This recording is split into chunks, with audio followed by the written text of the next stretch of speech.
Oke, halo semua pejuang UTBK 2022. Ketemu lagi sama Kak Dina. Di sini Kak Dina mau ngasih dikit bocoran soal biologi di UTBK 2022 pada hari keempat. Oke, sebelum Kak Dina menyampaikan, semoga teman-teman berkenan untuk memaafkan gitu. Karena mungkin nanti dalam penyampaiannya ada beberapa konsep yang mungkin Kak Dina keliru dalam menyampaikan. Mohon untuk teman-teman mendiskusikannya di bawah. Oke, selanjutnya mungkin buat teman-teman Kak Dina doain semoga teman-teman bisa lolos di UTBK 2022 sekarang. Terus semoga teman-teman juga bisa diterima di PTN impian teman-teman semuanya. Oke, tanpa basa-basi lagi, kita lanjutin pembahasan soal kita ke soal yang pertama. Di sini ada soal dari pertumbuhan dan perkembangan tanaman. Kita disajikan fakta seperti ini. Yang pertama, katanya penyemprotan terhadap tanaman anggur dapat menghasilkan buah yang lebih besar. Selanjutnya, jika diberikan pada tumbuhan yang kerdil dapat menyebabkan tumbuhan itu menjadi normal kembali. Selanjutnya, katanya ini tuh bisa digunakan untuk menghambat pembentukan biji pada pembentukan buah. Nah, dari pernyataan di atas, manakah hormon yang digunakan? Yang pertama itu katanya auksin atau sitokinin atau asam absisat atau giberelin atau gas etilen. Oke, karena ini masalah hormon yang menyangkut pertumbuhan dan perkembangan, kita sedikit banyaknya harus mengetahui dulu apa fungsi dari hormon-hormon yang ada pada option ini. Oke. Di sini ada yang namanya hormon auksin. Hormon auksin ini fungsinya itu untuk merangsang perpanjangan sel, merangsang pembentukan bunga dan buah, serta memperpanjang titik tumbuh dari suatu tanaman. Oke, selanjutnya yang kedua ada yang namanya hormon sitokinin. Hormon ini tuh bisa menghambat proses penuaan dari yang namanya tanaman. Dihambatnya kayak gimana sih Kak Dina? Jadi si hormon sitokinin ini nanti tuh dia tuh yang bakal mengatur pengguguran daun, pengguguran bunga, yang seperti itu. Juga dari hormon sitokinin itu dia tuh bakal juga membantu gitu dalam pembentukan, dalam pertumbuhan, dalam pertumbuhan dari yang namanya tuh tunas sama akar, seperti itu. Oke, hormon selanjutnya adalah gas etilen. Nah, hormon gas etilen ini merupakan hormon yang dihasilkan dari buah yang sudah tua. Buah yang sudah tua ini masih berwarna hijau, disimpan dalam kantong tertutup, maka yang terjadi buah tersebut akan menjadi cepat masak. Nah, selanjutnya buah tersebut itu akan menghasilkan hormon ini atau hormon gas etilen. Nah, gas etilen ini itu berfungsi untuk pertumbuhan dari batang agar menjadi lebih tebal dan lebih kokoh. Kalau yang sitokinin itu hanya membantu pertumbuhannya saja. Kalau yang ini dia itu bisa berfungsi untuk menebalkan dan mengkokohkan dari yang namanya batang tanaman. Juga gara-garanya ada hormon gas etilen ini, dia tuh akan mendukung terbentuknya bulu-bulu di akar. Selain itu, hormon ini juga bakal memicu hormon lain untuk menimbulkan reaksi-reaksi tertentu. Oke, selanjutnya ada hormon asam absisat, yaitu bisa berfungsi untuk menghambat pembelahan sel dan pembesaran sel. Selanjutnya ada juga hormon giberelin. Nah, hormon giberelin ini berfungsi untuk merangsang pertumbuhan primer, juga mempengaruhi perkecambahan, pertumbuhan tunas, dan akar. Dia ini tidak hanya merangsang, tapi mempengaruhi ya teman-teman kalimatnya. Nah, hormon giberelin juga bisa kalau kita berikan ke tanaman yang kerdil, dia itu dapat memicu gitu si tanaman itu tuh bisa hidup dengan normal kembali. Nah, berdasarkan fakta di atas, hormon yang sesuai dengan fakta tersebut menurut Kak Dina adalah hormon giberelin. Karena hormon ini tuh bisa menumbuhkan normal kembali tanaman yang kerdil yang ini. Oke, kita lanjutin ke soal yang berikutnya. Kita dapat soal ekosistem atau pencemaran lingkungan. Nah, di sini katanya gini, manakah yang tidak merupakan indikator terjadinya pencemaran? A. Masuknya biota asing ke dalam suatu habitat, itu merupakan pencemaran. Yang kedua, B. Meningkatnya kandungan NO2 dan SO2 di udara. Yap, itu benar banget, itu terjadinya polusi udara. Yang C katanya adanya penipisan lapisan ozon. Ya, zaman sekarang ini kita udah tahu, itu udah rahasia umum banget bahwa semakin hari semakin menipisnya lapisan ozon. Yang D katanya penurunan kadar karbon dioksida di atmosfer. Ini salah, justru semakin hari kadar dari CO2 ini semakin meningkat, bukan semakin turun. Oke, yang E katanya menurunnya oksigen terlalu dalam perairan. Yap, ini benar banget. Berarti untuk pencemaran lingkungan ini yang tidak tepat, indikator yang tidak tepat adalah penurunan kadar CO2. Yang ini berarti jawabannya adalah yang D. Oke, lanjutin ke soal yang ketiga. Ini soal mengenai jaringan tumbuhan. Katanya gini, pernyataan yang tidak benar tentang meristem adalah jadi teman-teman, meristem itu pasti berhubungan sama yang namanya pertumbuhan primer ataupun pertumbuhan sekunder. Nah, di optionnya kita bahas yang E dulu. Katanya meristem ini merupakan jaringan sel yang penyusunnya bersifat embrional dan belum berdiferensiasi. Yap, ini benar banget, meristem itu sifatnya embrional.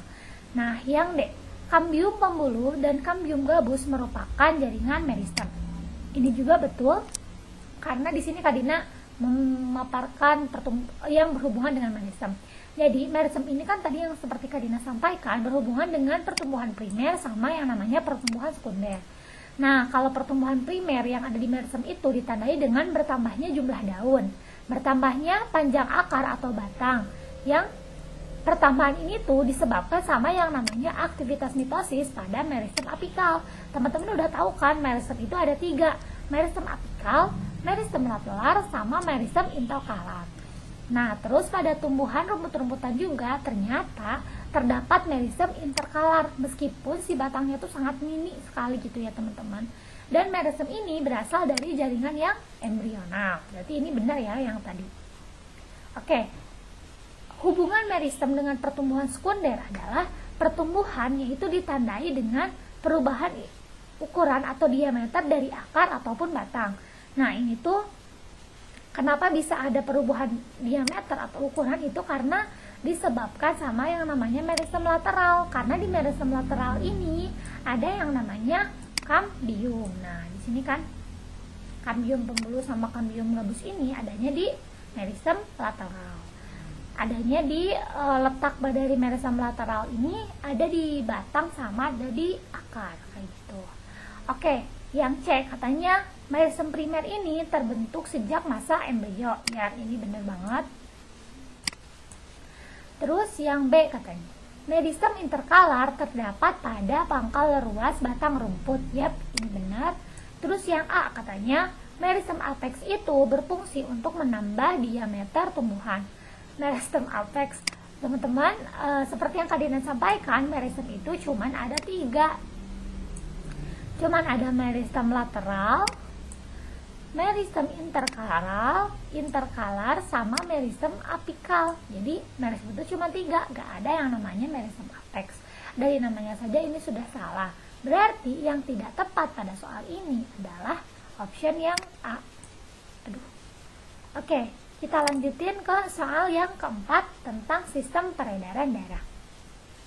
Di sini katanya kelenjar endokrin yang berperan untuk mengatur kadar kalsium dalam darah adalah titik-titik. Di sini ada tiroid dan paratinoid. Kelenjar tiroid dan paratinoid. Nah, kelenjar tiroid ini merupakan kelenjar gondok atau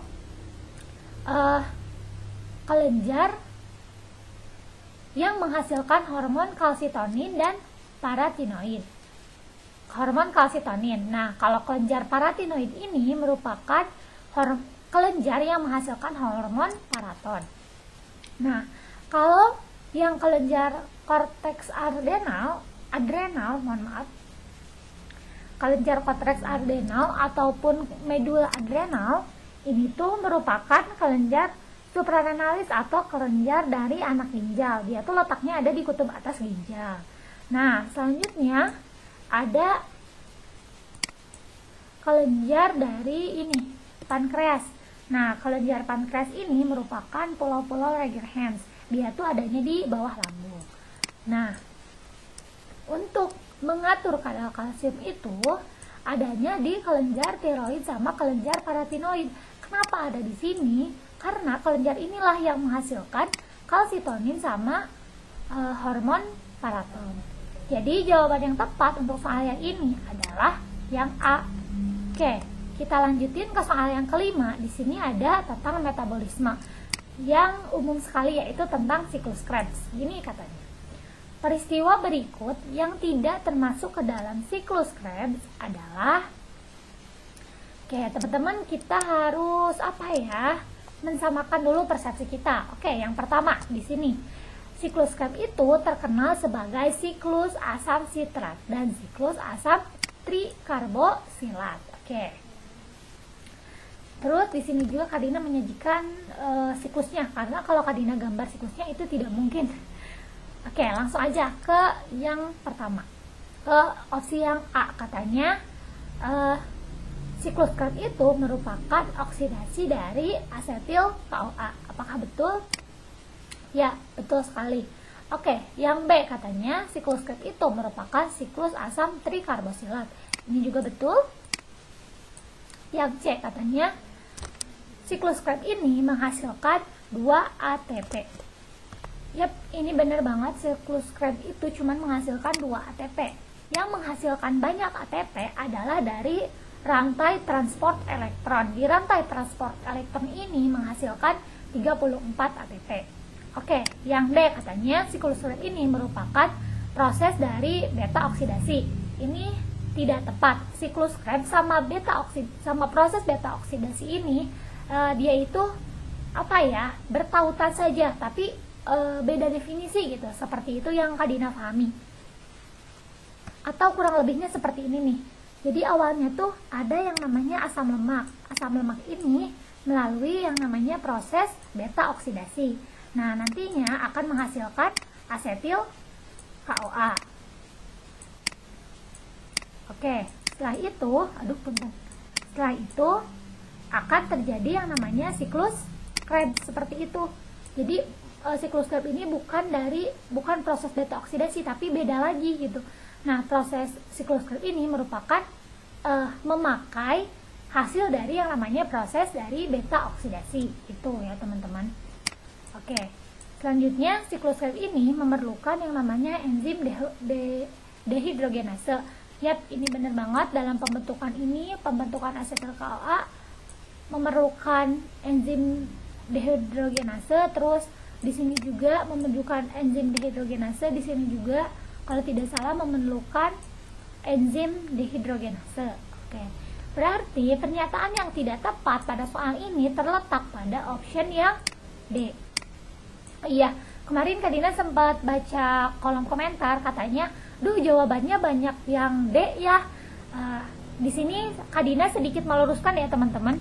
Untuk menyamakan jawaban itu tidak dilihat dari A, B, C, D-nya, melainkan dari bunyi dari jawabannya. Mungkin di dalam soal Kak Dina jawaban yang ini adalah D. Mungkin di teman-teman ini ada di opsi yang B atau di opsi yang E. Jadi itu tergantung dari bunyi dari jawabannya. Seperti itu ya teman-teman. Oke, kita lanjutin ke soal yang ke-6. Ini dari Kingdom Monera. Katanya kayak gini. Perhatikan data di bawah ini. 1. Memiliki ribosom. 2. Memiliki klorofil. 3. Memiliki dinding sel. 4. Tidak memiliki karioteka. 5. Merupakan organisme monoseluler. Dari ciri-ciri di atas, organisme yang dimaksud adalah, oke, kita lihat opsinya. Di sini ada yang namanya punya klorofil. Kalau punya klorofil tentunya itu adalah bagian yang bisa berfotosintesis atau mikroorganisme yang bisa berfotosintesis. Nah, Archaebacteria itu tidak memiliki klorofil, protozoa juga tidak memiliki klorofil, dan Eomycotina juga tidak memiliki klorofil. Nah, di sini ada Cyanobacteria sama algae. Algae itu sebagiannya memiliki klorofil, sebagian lagi ada yang tidak memiliki klorofil tapi memiliki kloroplas. Nah, di sini ada opsi yang C, itu Cyanobacteria. Nah, Cyanobacteria ini merupakan sel prokariotik dan tidak memiliki karioteka atau membran inti, biar kita lebih mudah untuk menyebutkannya. Nah, terus organisme ini juga termasuk ke dalam organisme monoseluler dari Cyanobacteria ini. Terus juga dia itu punya ribosom dan dia itu punya dinding sel. Nah, karena ciri-ciri Cyanobacteria ini sangat mirip sekali dengan ciri-ciri yang ini, tentunya untuk soal ini jawabannya adalah yang C. Oke, kita lanjutin ke soal yang ke-7 adalah dari Kingdom Animalia. Katanya gini, kemampuan ekolokasi dimiliki oleh hewan titik-titik. Apakah lumba, hiu, anjing, simpanse, atau kuda? Oke, teman-teman. Kemampuan ekolokasi itu adalah kemampuan yang dimiliki oleh beberapa jenis binatang. Kemampuan ini tuh seperti mengeluarkan bunyi dan mendengarkan pantulan dari bunyi tersebut yang dipantulkan oleh objek-objek yang ada di sekitarnya. Nah, adapun hewan yang punya kemampuan ekolokasi itu adalah kelelawar, paus, lumba-lumba, sama celurut. Jadi, di soal ini jawaban yang paling tepat adalah yang A. Oke, mungkin sekian daftar soal yang bisa Kak Dina bawakan. Terima kasih untuk seluruh perhatiannya. Terima kasih untuk sudah menonton video ini. Tidak lupa untuk like, comment, dan subscribe. Kalau misalnya ada konsep yang Kak Dina keliru sampaikan, mohon untuk diskusikan di bawah agar kita semuanya saling mengerti dan memahami konsep mana yang benar yang seharusnya dimengerti. Seperti itu. Terima kasih sudah menonton dan sampai bertemu lagi.